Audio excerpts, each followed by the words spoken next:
Hi, Christy. Great to have you on Conversation with Cats. It's, I think, one of the most wonderful things about this pandemic has been getting in touch with old friends again, since we're all at home and not wandering into bits of the planet with, in the field. We're so looking forward to having you here. I know your passion for years has been elephants and rhino conservation, but you have done a lot of work with tigers and in tiger habitats with WWF International. So please tell us, how did this interest start? What is the work that you've been working on? And tell us a little bit about the role of WWF International with tiger conservation in South and Southeast Asia. Over to you. Thank you for having me, Latika. I'm happy to meet and see you virtually, though. After so many years, I think our paths have crossed since 1995, is it, in WII? So it's great to this one. I look forward to seeing your series as well. It's really interesting that you're using this time off to do a series to educate people. So I've been working for the last 20 years all across Asia in the elephant and tiger range countries. I've pretty much been in every single country except for Russia, or in the tiger range areas for now. And during this journey, it's been wonderful. But I actually started, my expertise is on elephants. I did my PhD on elephants from Rajaji, as you know, and Rajaji Corbett. And then I started this job running all of WWF's conservation work, coordinating conservation work on elephants and rhinos. And then around 2008-9, there seemed to be a lot of poaching going on. Not just of elephants, rhinos, but also of tigers. So I thought, let's look at something places that I knew. Is it true that people are all saying, oh, tigers are going to disappear within the next few years in most of its range and things like that? So I said, what does the data tell us? And so I looked at because I had been involved in Nepal, and in 2001, the Suklafanta was identified as one of the highest density tiger areas at that time. They recorded 28 tigers in a small area, which is about 300 square kilometers. And Kaziranga, the work in Kaziranga had not started. Kaziranga is known to be the highest density tiger area afterwards from the data, but this was definitely a place with a lot of tigers.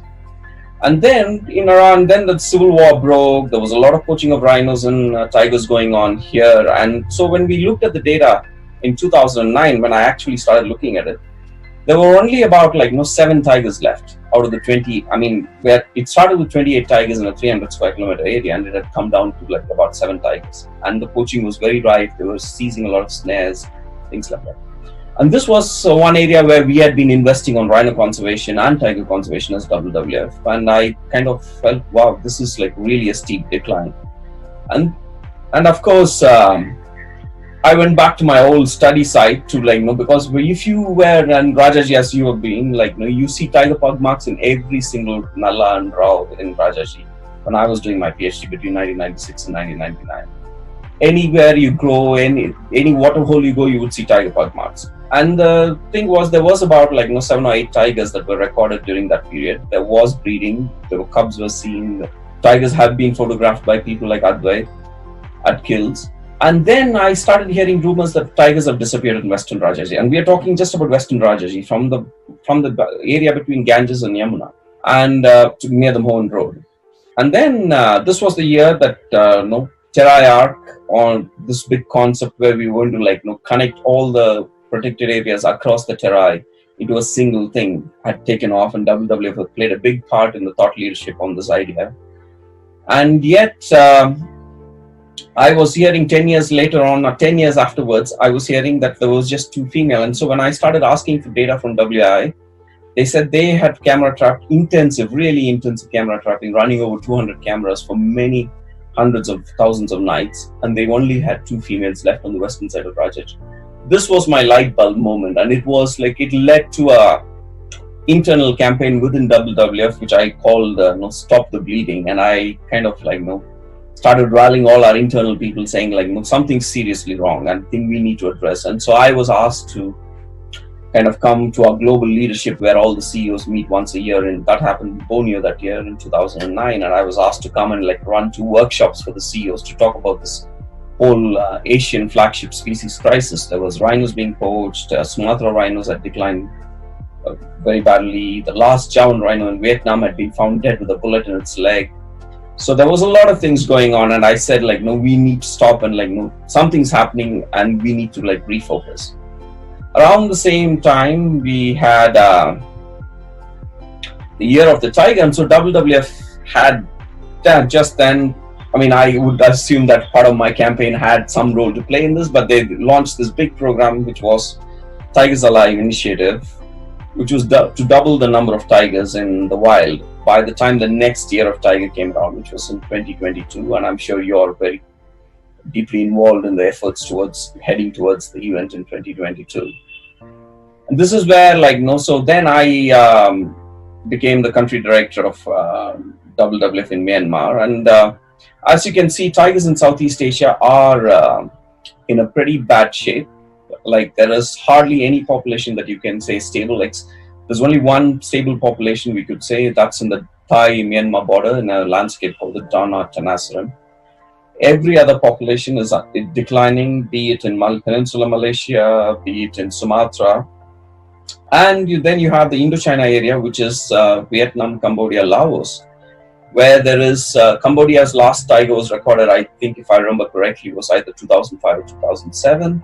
There's been no tiger recorded in Vietnam for a long time. And I last heard that Namet Phuilui, which was like Rajaji, which had about 8 to 9 tigers when I started work in 2000, this currently has only one female in that park, which is bordering China, bordering Vietnam, up in northern Laos.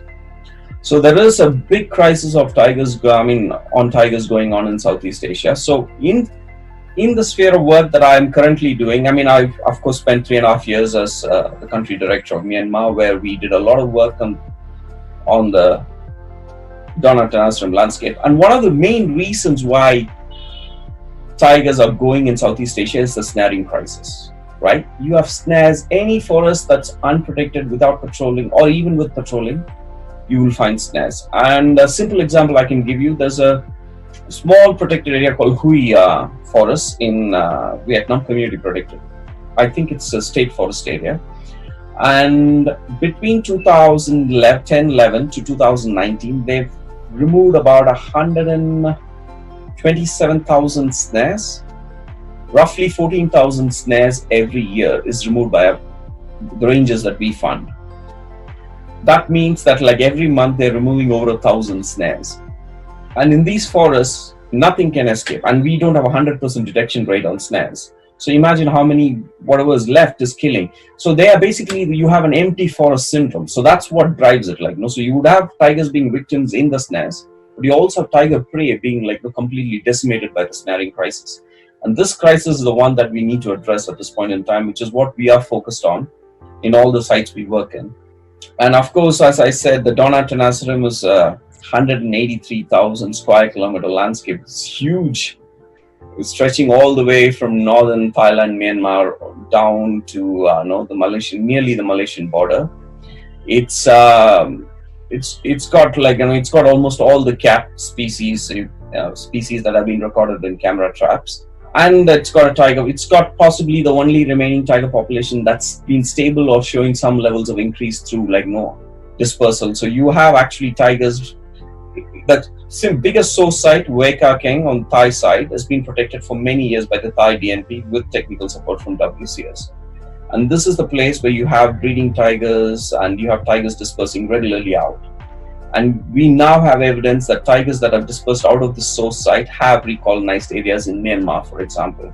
So that is where we think that there is a lot of hope in that if we put in work with communities, and we do work with the Karen indigenous groups on the Myanmar side, we work with Thai DNP on the Thailand side, and we are trying to improve the patrols, improve the removal of snares, and also working with communities to try and reduce the hunting and poaching this one. So we hope that eventually this will be a stronghold for tigers in Southeast Asia. The other big idea we have is our Eastern Plains landscape. This is again another huge landscape in Cambodia, eastern side of Cambodia, with a little bit into Vietnam, and it's the largest dry forest in the whole of Southeast Asia, or in the whole of Asia, I would say, the largest stretch, over 2 million hectares. But tigers were pushed out of this area completely. But we've been working for the last 20 years trying to build up the prey, and it's been a big challenge. The snaring is a big issue and other things. And one of our big ideas is to bring tigers back to this landscape. And I think that's something that we've been focusing on. Recently, our global CEO wrote a letter to the Prime Minister of Cambodia, making a commitment to invest millions of dollars if they would commit to keeping the space inviolate so that we can bring the tigers back. It's just been, with the poaching and everything, on an increase, especially for bushmeat during the pandemic time in India. We've also been really thinking about what we need to do. I was just talking to some friends who work in the field that you will know as well, and they were saying that there's concrete evidence that though tiger poaching itself is not gone up, but the lockdown of the last 3 months and the economic impacts of the lockdown are leading to a great increase in bushmeat poaching in India. So this is something that has been recorded and documented. So I wanted to understand from you, how does this impact on species like you said, that the rhinos and the elephants as well, do they also get impacted by the snares and by the poaching? What is happening in Southeast Asia? We have some evidence that elephants have been affected by collateral damage, not as a direct target, but through snares, like their trunks getting caught, or calves having their legs getting caught in snares. We've also had evidence that some elephants do get shot sometimes when they're doing conflict raiding. But the poaching is very much targeted toward bushmeat, and bushmeat in Southeast Asia is a very relished delicacy. It's very expensive. It's more expensive than chicken or mutton, and it's largely being poached to satisfy an urban consumer. More affluent consumers who travel on their big SUVs along big highways and eat in these restaurants. So it is a very much commercial in nature, I would say, that the poaching crisis that you see in Southeast Asia. We are not talking about people who are hunting for subsistence, right? That would be very little, it may not be little, but it may not be having the big effect that commercial poaching is having on bushmeat. Yeah. So, Christy, what is there a possibility of actually farming these species to provide things like venison for this sort of commercial enterprise? Is that an option? Because many countries do that. In fact, countries like Myanmar do allow commercial breeding of species like sambar, for example, or barking deer, and do this. But this is the challenge we have with tiger farms, right? The argument for tiger farms is we could breed them and we could put them, and they could supply the demand. So if you were a millionaire, let's look at the human psychology, right? Mm-hmm. If you were a millionaire, you go to a farm, you buy tiger bone or whatever meat, and you serve to your guests. And then you see a billionaire saying, I don't want to be with a riffraff and I want to do something right. So in your dinner, you want a wild tiger. Right? So it's like somebody drives a Ford and somebody wants to show off with this BMW or a Ferrari. So okay. And there are just not enough species. So the wild species will always have a premium, because in people's mind, they think, even us, we pay more for country chicken than farm chicken. Right, yeah. Right? So that differential is always going to exist. Excellent. Okay, so I think this is a really important point to point out to people.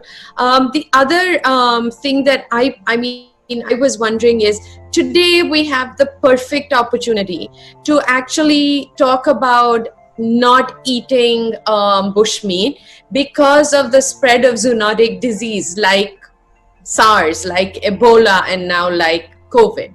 Right. So are you planning a massive campaign along those lines? Because I think this could be possibly the biggest push that we could get in that direction. Yes, in fact, today, WWF is launching a campaign to reinforce this message. And in Southeast Asia, especially with Alison, who's on the call here, we are launching an effort because we've never had governments in the state. WWF and all conservation organizations have been talking about this threat of pandemics and disease jumps or spillovers from animals to humans, but nobody took it seriously. And I don't think even we believed in it, that it would happen in our lifetime, right? We kept talking about it. And now it's happened, and it's put people behind. Like you have countries that have lost their economy. I mean, like this, not even 10% occupancy rates of hotels in places like Thailand and Cambodia and Myanmar.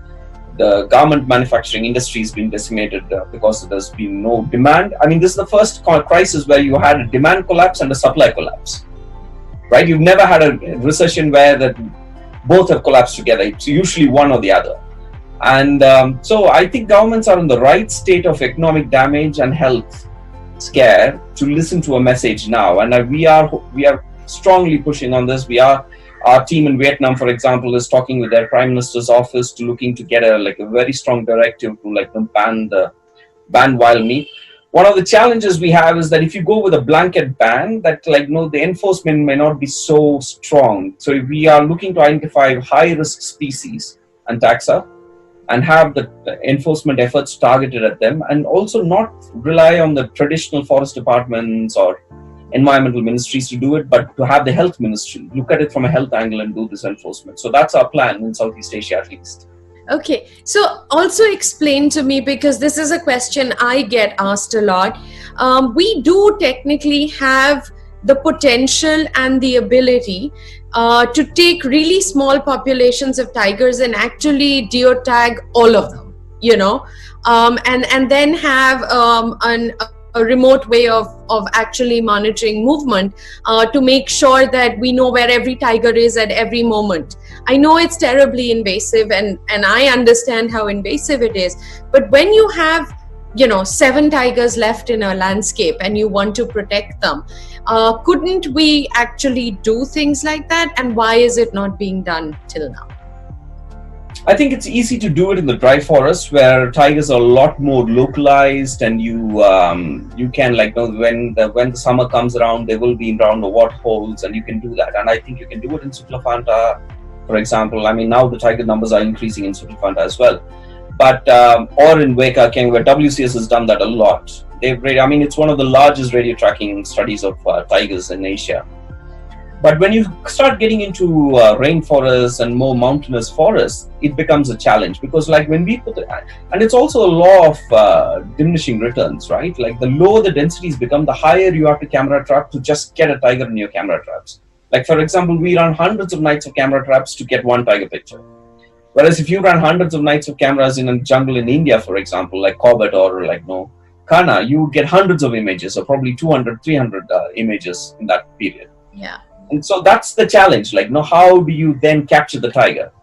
What about thermal imaging? So the biggest challenge with thermal imaging is that's restricted technology. And most of the countries we work in, we cannot export this technology to, right? We've tried. And even to try and get to test these things, we've tried. And when you buy them in the US, you have to sign a declaration that you won't export them out of the US. So I think there is lots of technological challenges with regard to law.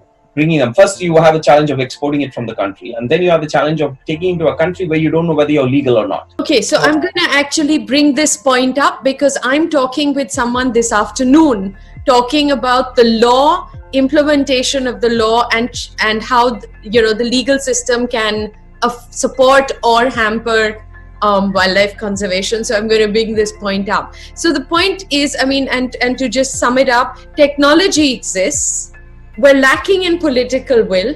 We also have country politics and legislation that may not allow us to use appropriate technology to take the steps that we need to take. Is that correct? It's very correct. And if you look at it so you just look at tigers, right? Yeah. Which are the countries in the world that tiger conservation has been successful? So you have India, obviously. You have Nepal, you have Bhutan, you have Thailand, and you have Russia. Yeah. The 5 countries where we've succeeded. And why have we succeeded in India, Nepal, for example? Because you have a very strong civil society pressure, right? One tiger gets poached, the head of national park director's life is made miserable, right? So much so that in India, very smart people don't want to get posted as directors of national parks, because they know their life will be made miserable. It's on the news, it's on TV, it's on social media. You take Bhutan and Russia, for example, you have strong you have leaders who are very much invested in tiger conservation.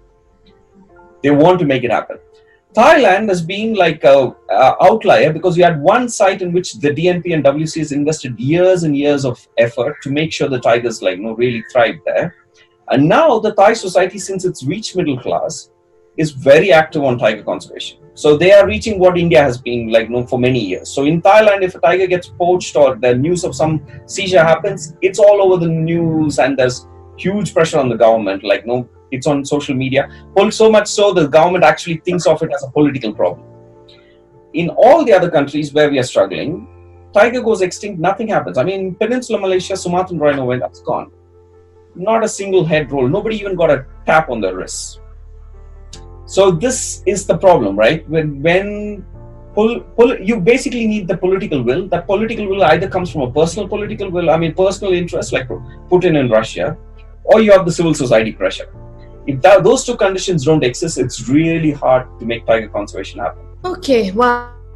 Yes. So tell us something more. I mean, when you say that some countries are doing really badly, is it possible to actually reintroduce from captive populations? Are there captive populations in big enough numbers to allow rewilding of tigers? Because earlier, when we were studying, there was this whole belief that you couldn't rewild captive bred tigers.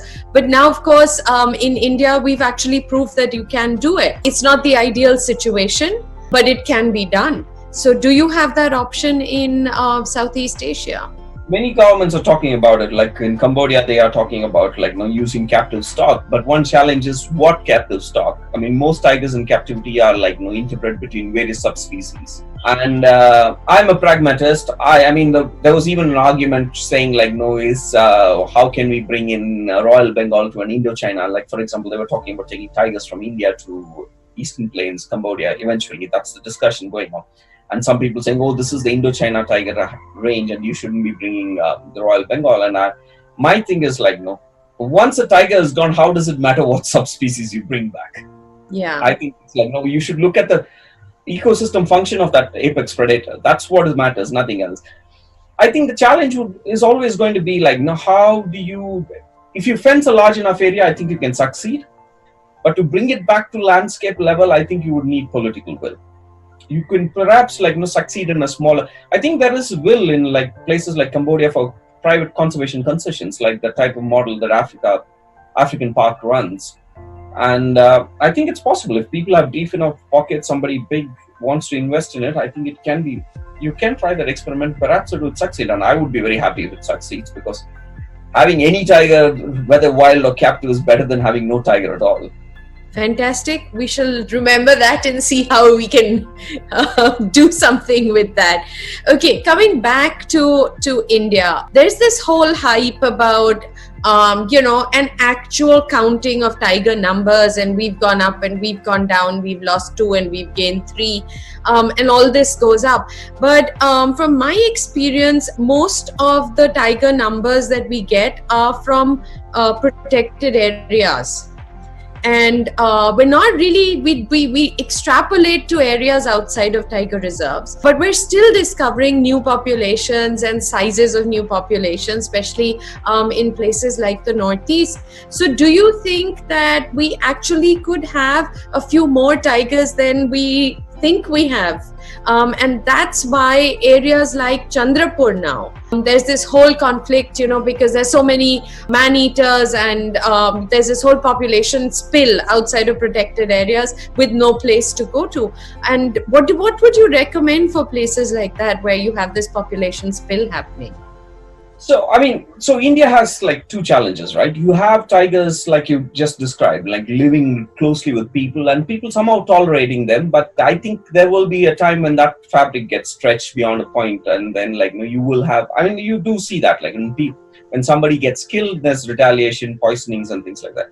It's also a fact that there are more tigers now in India than when we were doing our PhDs, right? There are places with which we knew didn't have many tigers, are teeming with tigers outside Corbett, outside several areas in Tamil Nadu, outside Mudumala Wildlife Sanctuary, in the Thingamara area, which have all now been converted to wildlife sanctuaries. So that is definitely true. There are more tigers, and I think it's largely due to the extra protection that tigers have received within protected areas. Our biggest challenge happens to be Central India, which is one of our biggest populations, because that's where tigers are completely overlapping with people. So my thing is, I would look at so you have a situation like Rajaji, for example, Western Rajaji, which has no tigers at this point. Now the two females, one thing.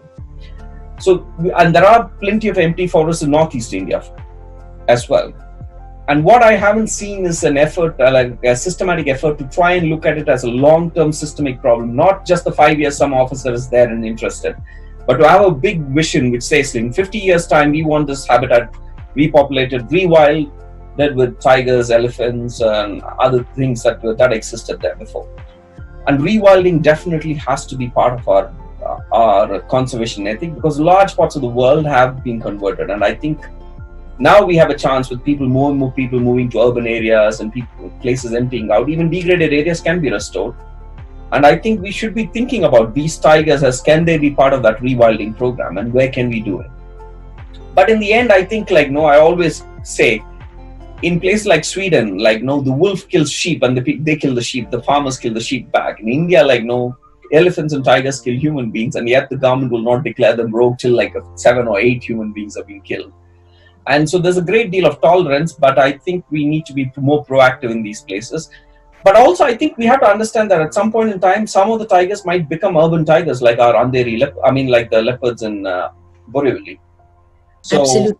Yeah. And they will learn to live. They will learn to live off goats and dogs and things, and we need to figure out the compensation mechanisms for the people living with them.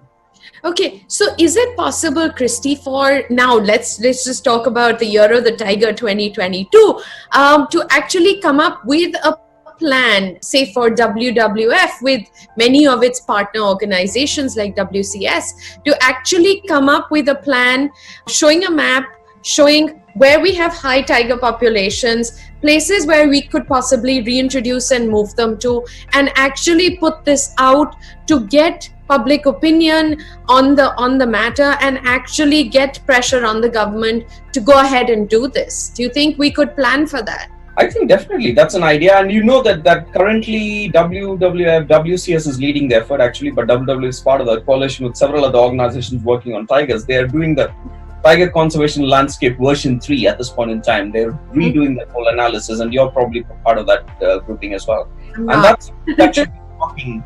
But that's the group that should be talking about the idea of restoring tigers, right? Yeah. It's not just about holding on to tigers where we have, but just how can we expand that?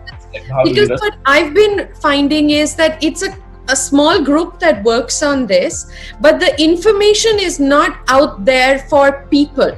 So I've not heard these discussions. So I'm on groups, for instance, with most of the good naturalists from across the country. Okay, and these are subjects that we should be talking about. Yes, it's important to talk about a little insect, but it's also important to talk about rewilding. And we need a more concerted effort to bring this information out into the public domain where people can see it in the planning stage, not see it after you guys have come up with a plan and we just get to know saying, okay, this is the report, we've come up with the plan, we've gone to the government. And that's unfortunately what's been happening. I'm not involved directly in these things, so I think it would be best to talk to the tiger. I'm sure you will be talking to Stuart Chapman, the head of our Tigers Alive. Yes, yes. The question you can bring to him, because he also, we've been friends for a long time, and he strongly believes in the rewilding concept. Yeah. And I think as human beings, for us to leave a planet that still has the wildlife that we experience, we have to think of rewilding as an important tool in the conservation. Yeah.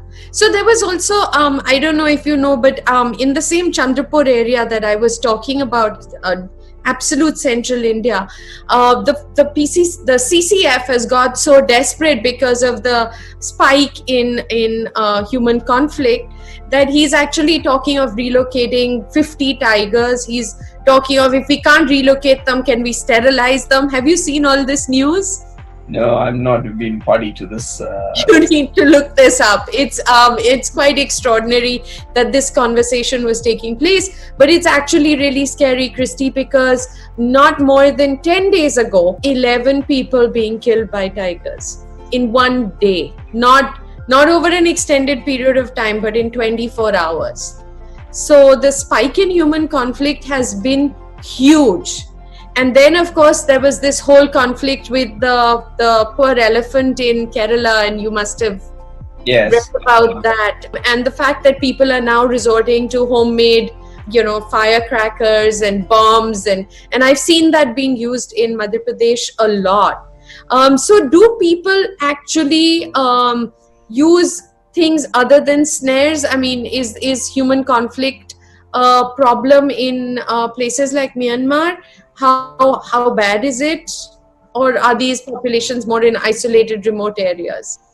Human Both elephant conflict in most of tigers. Southeast Asia, in more advanced countries, they use more sometimes they might use guns and other things. In other places, they will use more crude explosives in in places. And elephant, they put them in fruits, for example, and the elephant goes and eats the fruit, or they use pesticides in fruits. And I know in Northeast India, pesticide has been used to poison elephants, and you had whole groups dying back in 2001 thing. I haven't heard of recent incidents in Northeast India, but I'm talking back in 2001 when I was still working in India. And I think this is it's a challenge that we have, and I think governments everywhere are struggling. They see conflict as more reactive everywhere, governments, and I think what we need to change the mindset is governments need to become proactive. They actually need to have whole units of conflict mitigation. I think one of the states that really has it really well is North Bengal, for example. Years ago, I've seen them very proactively deal with the conflict, which is why they were around. That population has been growing for years now, feeding on good crops, because they live in such tiny fragments of forest, and their main food is actually rice and wheat and other things. So I think that's the challenge, and I don't think we've cracked that yet. It's also a challenge in poor countries. What do you invest in? Because this all costs money. And I think there is a need for a rethink on how we deal with conflict, because currently the entire conflict spectrum, whatever it is, so it's snow leopards or tigers or elephants or bears, it's all reactive at the moment, and we are not thinking about and also out of the box innovative solutions like you talked about geotagging. Could we set up geofences? For my dogs, I have an electric Yes, absolutely. we train them not to go near the rabbit cage because they've been killing our bunnies. Yes. Yeah. So they you see them avoiding the rabbit enclosure when they're walking past. So I see no reason why we can't try it with larger mammals, because it would mean saving the animal from dying and saving humans from dying, or preventing crops from this one. But these are radical solutions. Immediately, the problem is you will have all kinds of animal rights people who poorly understand science and things like that coming, and then they all come at different angles. They're all passionate people, but the thing is, when they don't understand the issue, then the whole thing gets clouded, and then it goes to the court in countries like us, and so it's messy. And I think we need some kind of like you said, I think a dialogue with including every stakeholder at the table might be the way to start it. Fantastic. Okay, so going completely to a different direction, because this is again something that's very, very important, and unfortunately, though it was gaining momentum, it suddenly got put on a back burner because of the COVID pandemic. Climate change and global warming. Tell us what WWF has been doing to combat climate change and global warming and its impact on species like the elephant, like the tiger, like the rhino, which are, umbrella species for a habitat. So how does it work? So one of the things, let me talk. I'm not a climate change expert. I know the basics, but not a climate change expert. But so we've been looking at adaptation as a way to or mitigation as a way to deal with it. So for elephants, for example, one of the big issues we had in Kuiburi National Park in Thailand was the elephants used to go outside to drink water from the reservoirs and things like that, and would raid the pineapple crops, for example. And so during the dry season, what we in the project we did was we created salt licks, but we also created whole water holes right next to them. This area was just outside the national park, but still considered to be part of the national park in terms of management. So you were allowed to do things. So they took an approach where they considered lantana as crops that we don't want and grass as crops we want. So they brought in big tractor tillers. They basically sowed and planted grass. They planted exotic grass species that elephants can still eat. And so this really resulted in a 50% drop in elephants going out and raiding. So you could already see that in the dry season, if you provide water and if you provide food, the incentive for an elephant to take the risk of going out and being chased and being shot at it realized it's a smart animal and it doesn't want to go through that when it can satisfy its needs. And so those are the things. And we are also working in several areas looking at impacts. We are engaged working with scientists in modeling what happens to species as climate change takes hold. But it's still a very what I wanted to say was that this discussion is still at places where it's still very scientific and technical nerds and wonks speaking. It's not yet been translated to actually things that's like the problem. I think that's the biggest issue with that I've been discovering while doing this series, because all of us talk in scientese and we're very happy with it and we have access to all of this. But if as a layperson you even go online and you want to access a publication, many journals are just not available. You just cannot access information. So I think that's why a lot of people resort to armchair preaching and coming up with their own versions of things, which is, like you said, not based on a sound scientific foundation, and therefore things go into these weird extremes with everybody shouting. So is it actually possible for organizations like WWF to increase the amount of information they are putting out for people to see and act as a coalition point for getting all the information together and putting it out, on these issues? I think it's a very valid point. I think we already do quite a bit, but I think this is a very valid point, and I think I will take it back to WWF, to our climate program, and say what can we be communicating in more simple language, and how as related to species. I mean, I have a colleague in the US called Nikhil Advani, who works on this a lot in both in Africa and Asia, and he's looking a lot at mitigation and adaptation. So he's another person I can introduce you to. I would love that. Yes, great. Actually working on specific projects that deal with this and looking at what happens and modeling how to do this, but having a field component so that you can actually test what you're seeing. That would be amazing. We've also been looking at, I don't know if you've been keeping abreast, but in India, we've had, a lot of national parks in the news in the Northeast recently. And you've seen what's been happening with the oil spills, and, you've seen how 2 or 3 major national parks in the Northeast are under threat, either from flooding because of the creation of dams or from oil spills. And I've been looking at the oil spill pictures, and it's horrendous, because you've also seen species like the dolphins getting affected, and it's not just terrestrial mammals. So is WWF actually doing something about issues like that? Are you involved with this at all? No, because my remit is starts from the border of India, from Myanmar all the way to South Pacific and north to Mongolia. So I have not been involved. I mean, I've been involved because Kashmir yes. been filing legal challenges to it in a personal capacity. But I'm not aware exactly what the WWF India program. I'm sure they are because they are present in Northeast and they are working on these issues.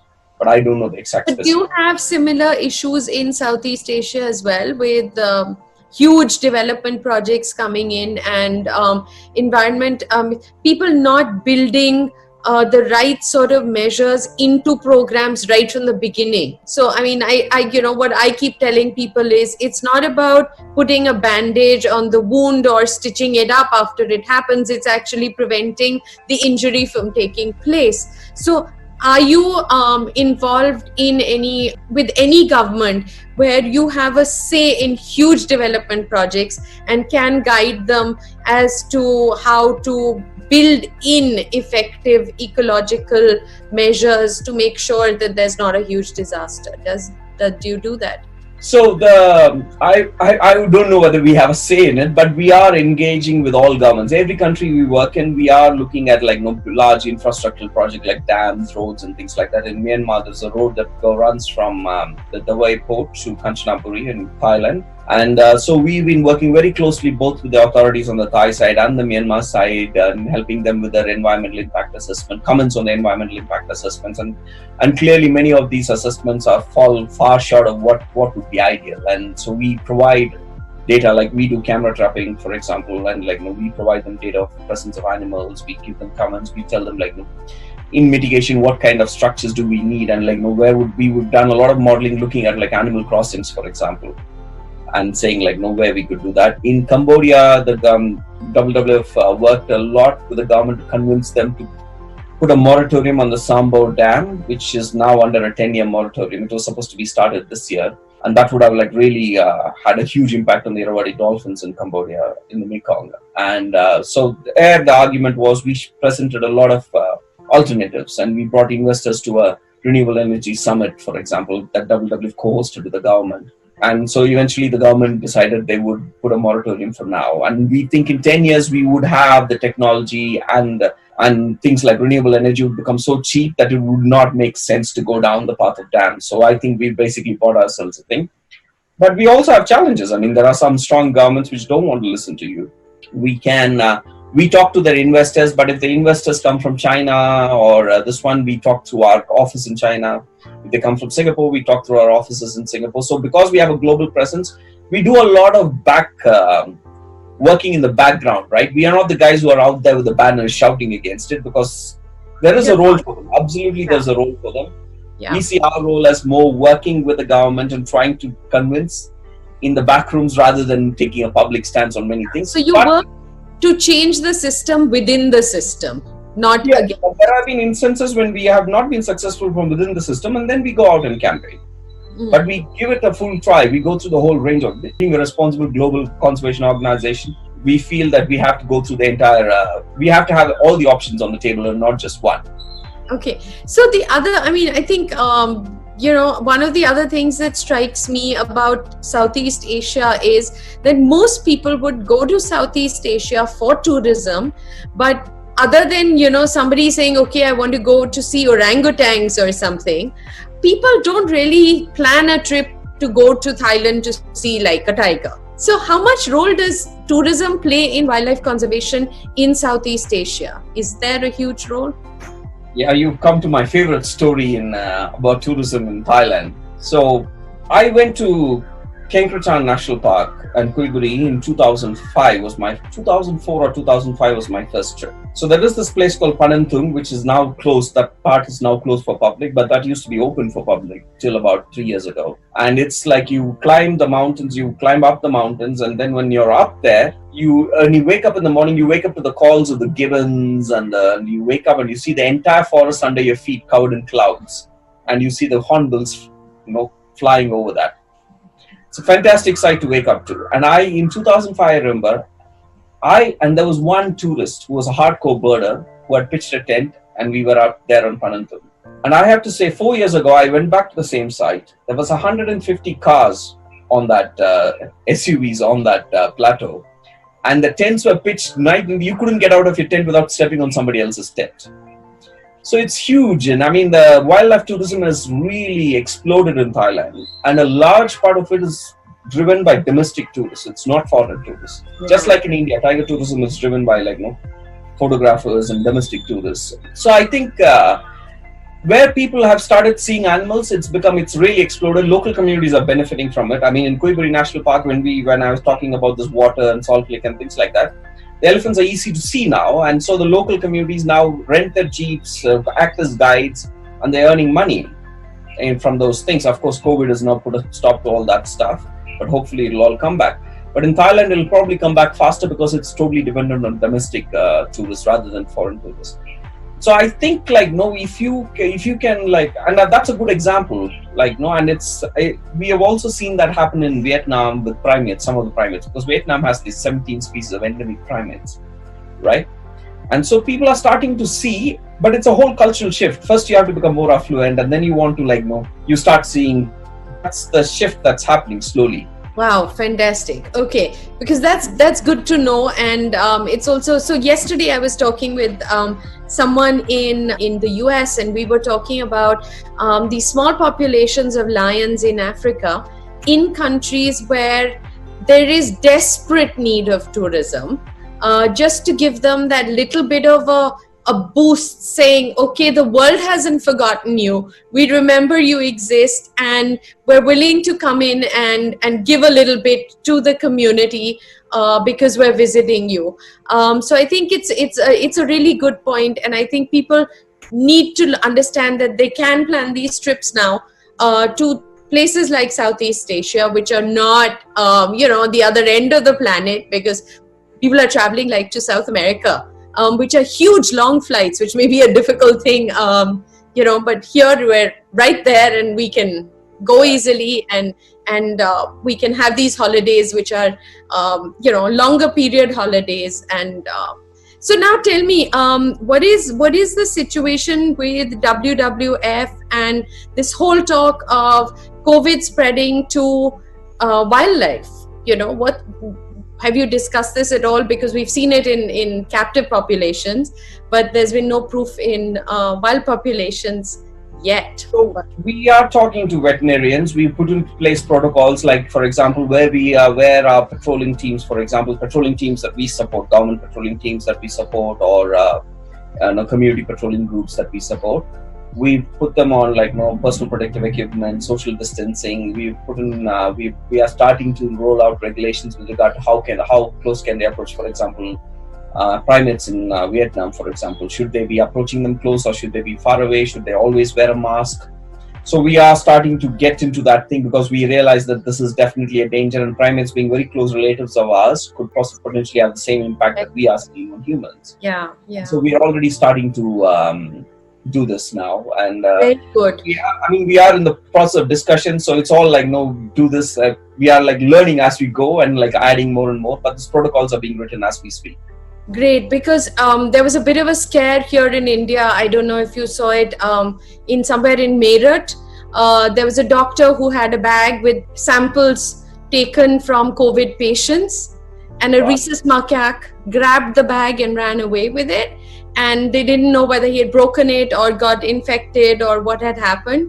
And those are the sort of things in urban environments which really make you understand just how great the danger is, because it can be such a huge outbreak. I know that in tigers the impact wasn't so severe, and they did recover, so did the leopards, but with primates it can be a whole different thing altogether. Yeah.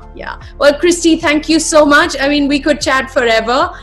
Please put me in touch with those people, and it would be just lovely. And thank you for doing this. You're welcome, Latika, and we'll make sure that you get the presentation once Alison has a chance to look at it. Yeah.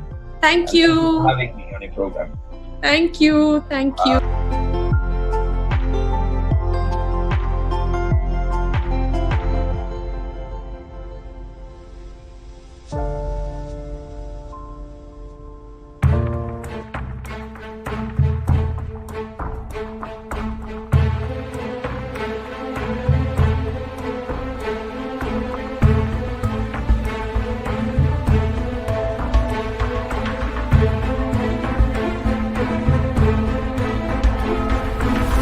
When we are relocating, our focus is, I don't know what is going to happen next day.